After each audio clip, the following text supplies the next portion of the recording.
Good morning, everyone. Welcome to Right Side Up. My name is Mike Taglavia. Before we get into the show, I just hope everybody's been enjoying the nice weather we've been having the past few days. I hope everybody had a nice Labor Day weekend. Got out to see some friends, maybe enjoy a little bit of barbecue. Hopefully some of this weather, nice weather, will stick around. I'm going to bounce around a little bit in the show today. Most of it is going to be talking about public safety. All of it is going to be trying to talk about or bring back the idea of common sense. I think common sense needs to be a theme for just about everything we do in the next couple of years, because common sense was not very common in the past 5 to 10 years. And apparently somebody, at least on the national level, has found the key to the lock and let it loose. And hopefully it finds its way across the border into Vermont, because we need a lot of it. We really do. So the first subject and article I'd like to cover is by Rob Roper from Behind the Lines. You can also find him on, X and YouTube, and you can find him also on Vermont Daily Chronicle. But this one is dated September 1, and it's titled People Experiencing Progressive Policies. A memo by the organization Third Way, which bills itself as a center-left, featuring a list of 45 woke words Democrats should never say again, got a lot of attention recently, most of it hilarious. You can probably rattle off some of big offenders pretty easily. Birthing person, microaggression, the unhoused, incarcerated people, patriarchy. And I'm delighted they included my own favorite, most loathsome term, stakeholder. We hear stakeholder a lot up in the State House in Montpelier. We hear stakeholder all the time. Before I get back into the article, there's one more that I heard, I guess in the past 6 months, and it really puzzled me. The overhoused. So let me try to understand what an overhoused person is, or people. Let's say you come from a family of, 4 children. Your mom and dad were successful enough in their lives, in their jobs, that they were able to support 4 children, send those kids to high school, college. They all got good jobs, left the nest. Now, mom and dad have kids and grandkids who are out on their own, but according to the left, they're quote-unquote overhoused. Now, because the left has created our housing issue, our housing problem, it's my personal opinion, the left has created it.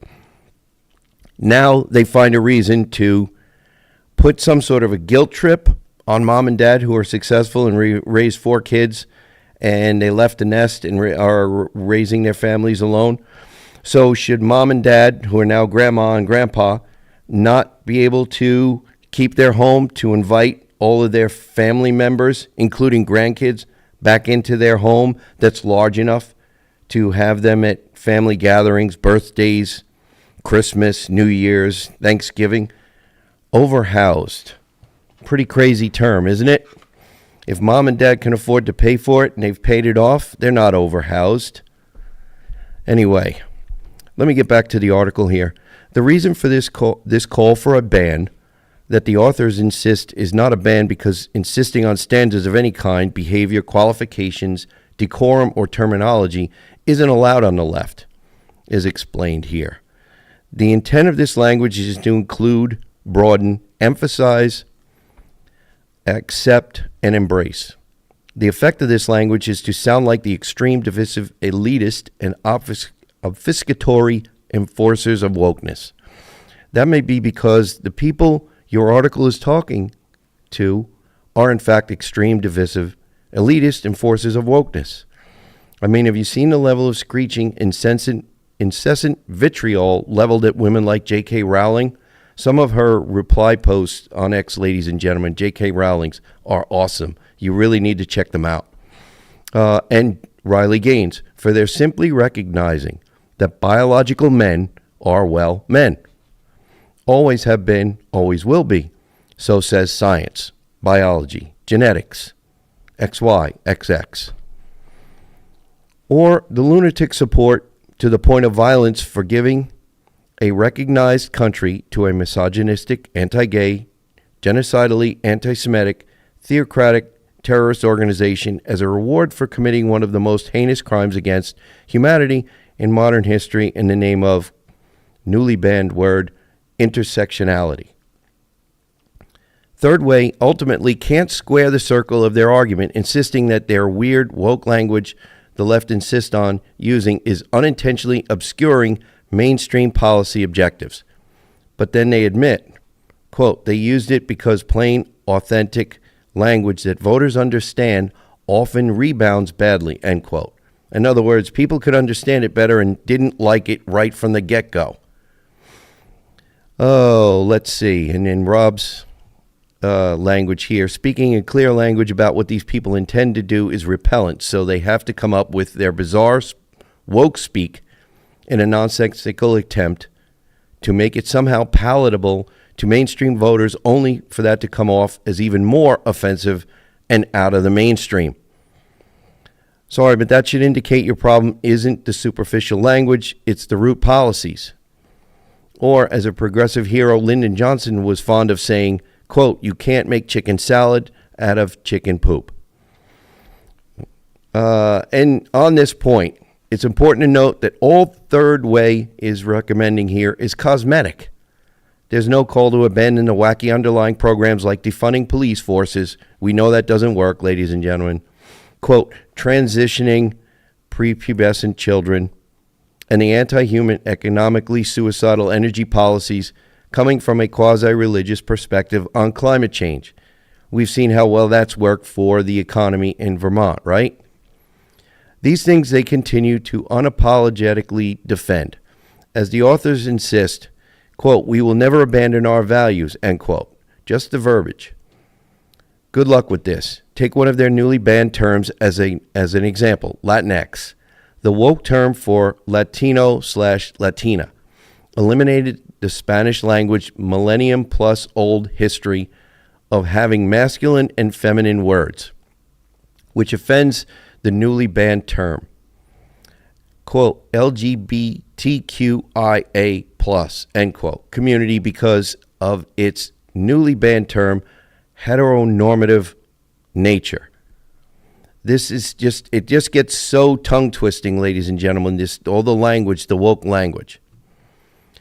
But you can think of a better example of elitists using their, quote, white privilege to culturally appropriate a language spoken primarily by people of color and intellectually colonize a minoritized community than the absurdity that is the term Latinx being foisted on Spanish speakers. I can't. Given that something like 96 to 97% of Latinos and Latinas do not use the term themselves, and almost all of those who know about it despise it, backs me up on this. But these wokes are so narcissistically wound up in their own self-righteousness that they can't see that they are the thing that they are supposedly offended by. Seriously, how can it even be possible to maintain the values that lead one to some place like Latinx, but somehow find authentic sounding words to explain the imposition of an inauthentic made-up word that would somehow sound normal in any way to normal people?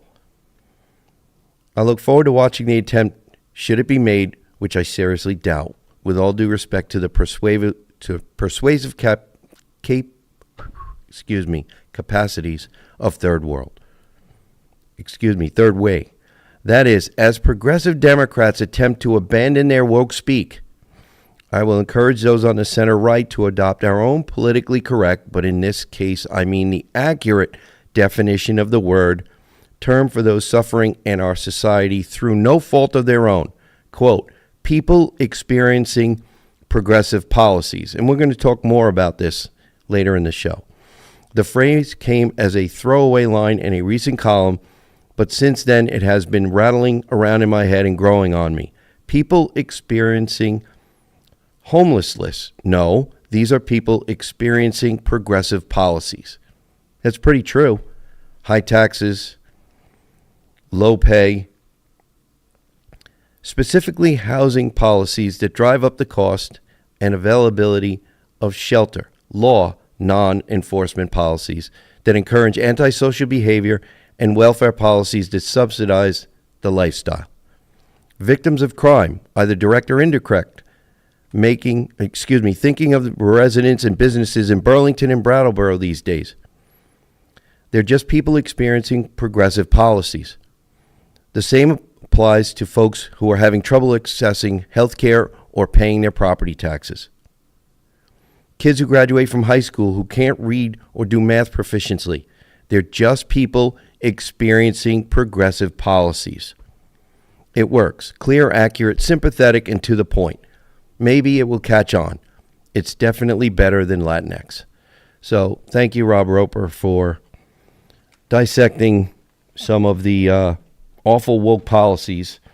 And I'm going to try to remember that. People experiencing progressive policies. So I want to, we've got a few minutes before the end of this segment. I want to jump into a op-ed here that I found on the Journal Opinion. And this is by Representative Larry Sakowicz. And this is, again, a reference back to people experiencing progressive policies. He says in his article, "Every day I look at the headlines with a sense of dread. Every day it seems the oligarchs and authoritarians gain a bit more control of our country. As I write this today, Trump ordered the National Guard to Washington, D.C., and threatened to do the same to other major U.S. cities, just one of a long string of abuses of his power as president." Now, ladies and gentlemen, I wanted to bring this up not to highlight a progressive Democrat and his policies, but to highlight the policies that we know now on September 1st that have actually worked in Washington, D.C. We know this because D.C. is safer and it's cleaner. And we also know this because the mayor of D.C. actually came out and thanked the president and the feds for the help doing what they could not do in D.C. for years. We've broken numerous records in D.C. with respect to arrests and low homicide rates in this short period of time where the federalization of law enforcement in D.C. So this first statement has been already proven to be fear-mongering, nothing more than fear-mongering, because when we see the actual effects and how people react, then we know that they're working. Let me get back to this op-ed just for a minute or so, because we're going to come to an end. "It's hard to overstate how unprecedented and dangerous our situation is." I'm wondering if he's talking about the dangerous situation in Burlington, where we have people wondering about their safety because of the defund the police and the gag orders that the mayor of Burlington has put on past police chiefs, because those police chiefs have wanted to tell their citizens, the people they serve, the citizens of Burlington, not only the citizens of Burlington, Vermont residents and citizens and tourists who go to the city, "Hey, I'm the police chief and I need to tell you that we have a public safety problem." And what do the progressive Democrats do? They put a gag order on someone who's looking to protect human life and liberty and safety. This is not the solution to a problem. This is a perpetuation of a problem. And we have people out there who want to help solve problems. This is why I get behind this microphone and do what I do, to try to help inform our listeners here who's saying what, who's voting for what, and if you don't like it, try to find out who's not saying those things, saying the opposite maybe, so that you can decide on changing the membership in your state legislature and in your federal representation. We've come to the end of our first segment, ladies and gentlemen. You're listening to Right Side Up.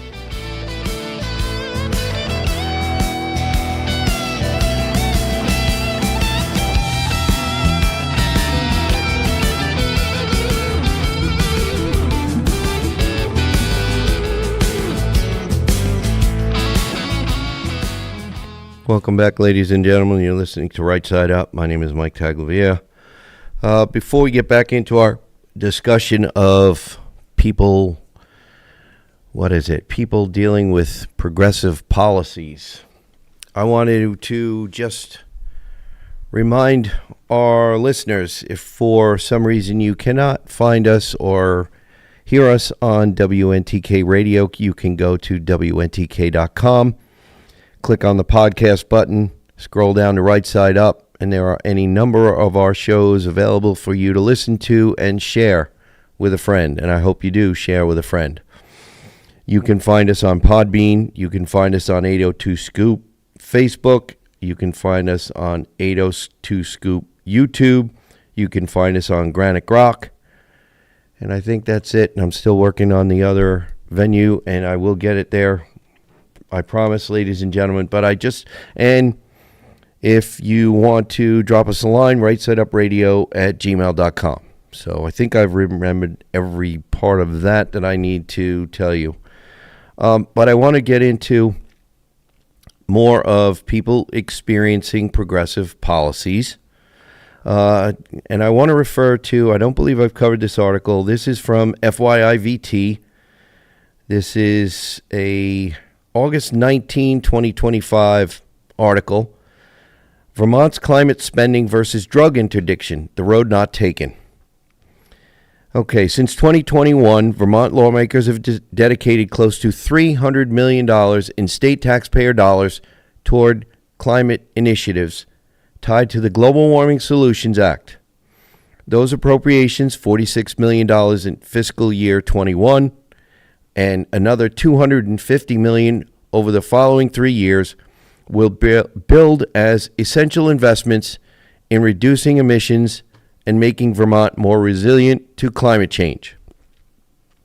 During that same period, however, Vermont lost at least 875 residents to opioid overdoses from 2021 to 24, with the total topping 1,000 when stimulants and other drugs are included.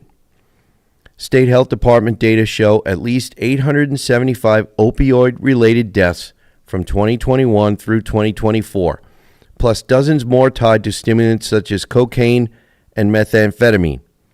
The annual totals peaked in 2022 at 243 opioid deaths and remained above 180 in 2024, despite signs of progress.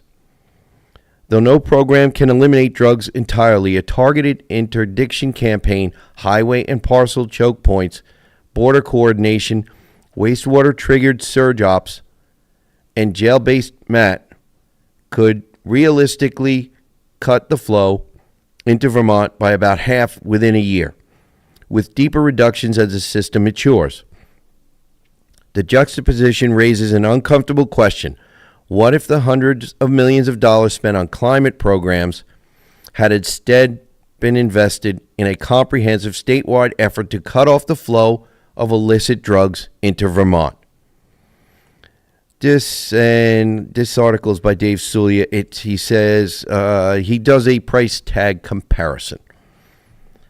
Vermont could establish a robust drug interdiction operation for a fraction of what has been spent on climate initiatives in recent years. The blueprint would include, number one, 2 full highway interdiction teams with canine units dedicated to I-91, I-89, and other key corridors.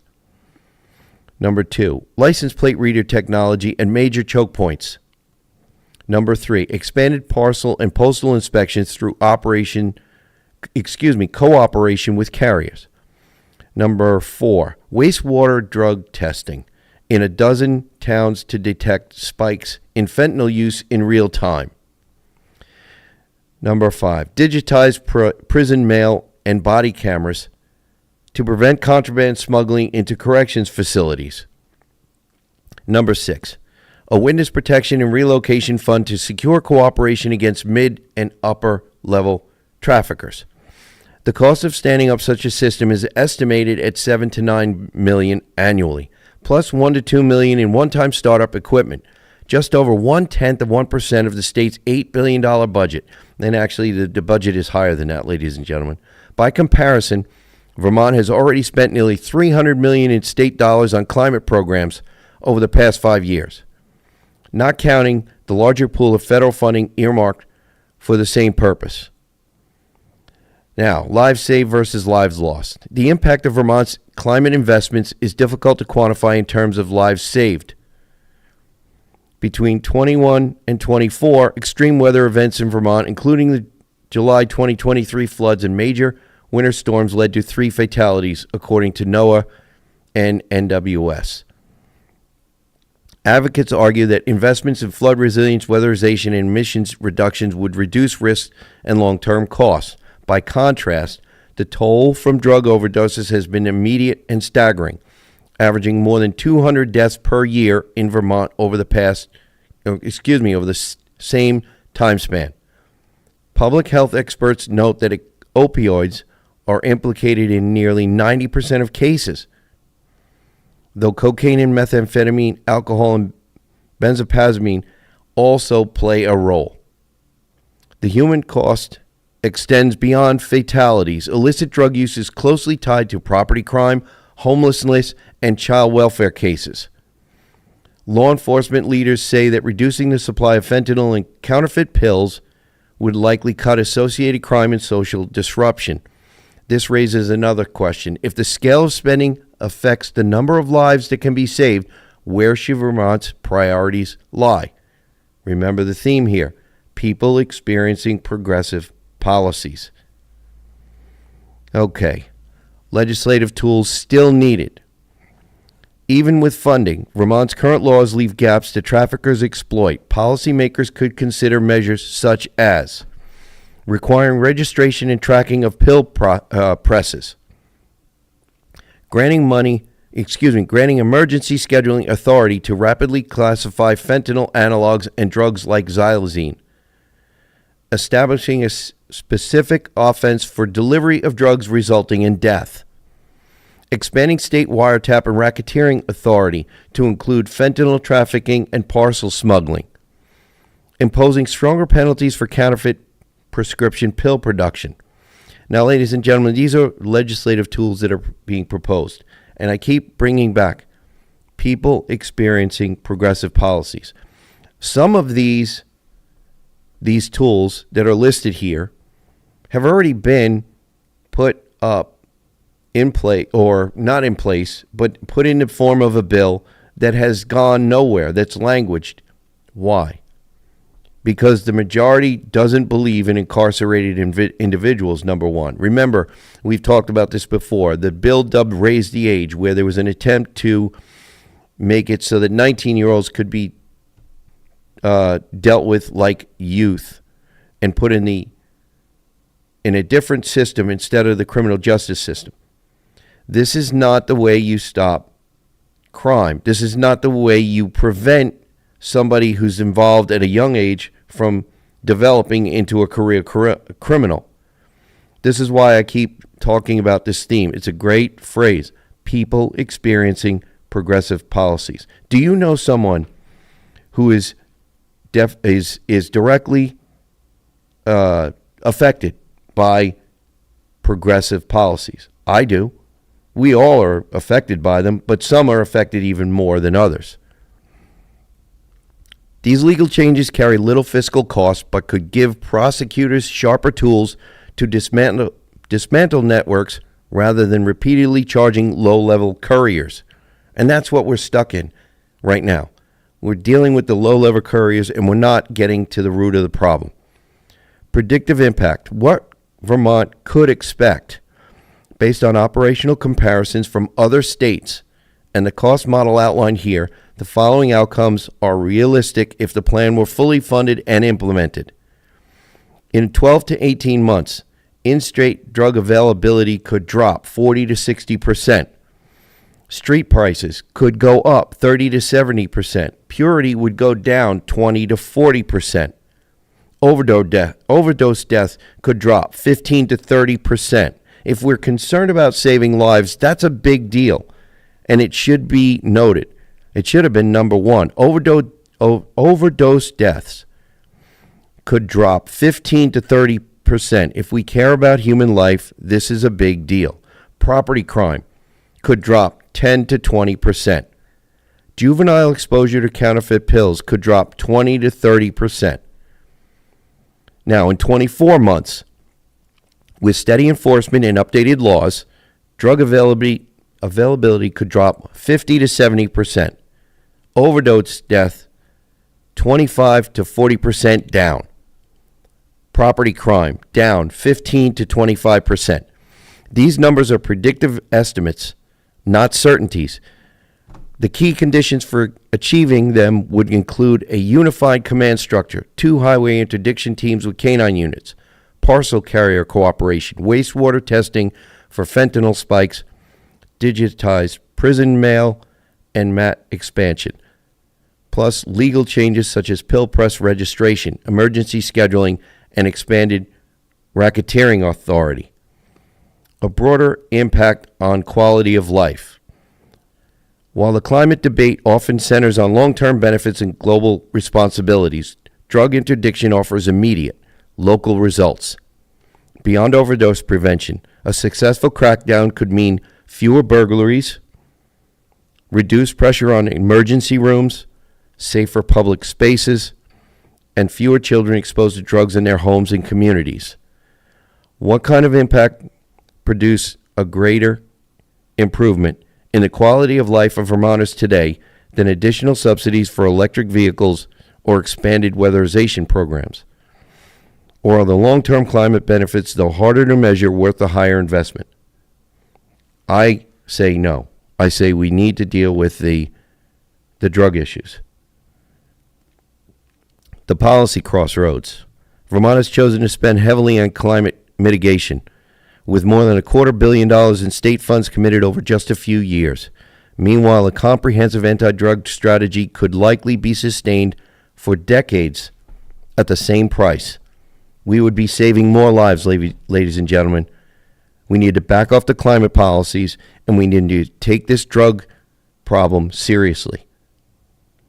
The question for lawmakers then is not only how much Vermont can afford to spend, but how those dollars should be directed. Should the state double down on ambitious climate goals, or should it redirect some resources to the here and now crisis of drug overdoses and the ripple effects they create? That, to me, is a very plain, common sense answer. And they need to be redirected, ladies and gentlemen. They just must be redirected. It's not a choice that will come easily. But as the toll of overdoses continues to outpace weather-related deaths by a factor of nearly 100 to 1, a contrast likely to grow harder for policymakers and taxpayers to ignore. And I agree with that statement. And thank you very much, Dave Sulia, for that article. Now, this is one of the reasons why, for today's show, we have people experiencing progressive policies. We have catch and release.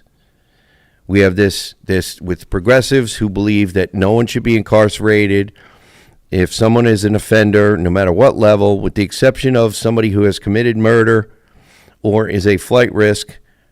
Practically nobody is bailed. Nobody is held pending trial. There's no reason for someone to show up in court. A lot of these, with respect to drug offenses, we have a lot of low-level drug dealers who are minors because they know when they come to the state of Vermont, there are virtually no penalties, and they'll just be turned out again to go back to wherever they came from, to bring back more drugs to poison more Vermonters. So remember, people experiencing progressive policies. If you're tired of experiencing progressive policies, there are ways to change it. Do some more research, inform yourself. We try to help inform you here, but we can't do it all in a short period of time. We hope we've given you the primer to go find more. So we hope you enjoyed the show. Unfortunately, we've come to the end of another one. We want to thank you very much for listening. Remember, stay safe, stay informed, listen to Right Side Up.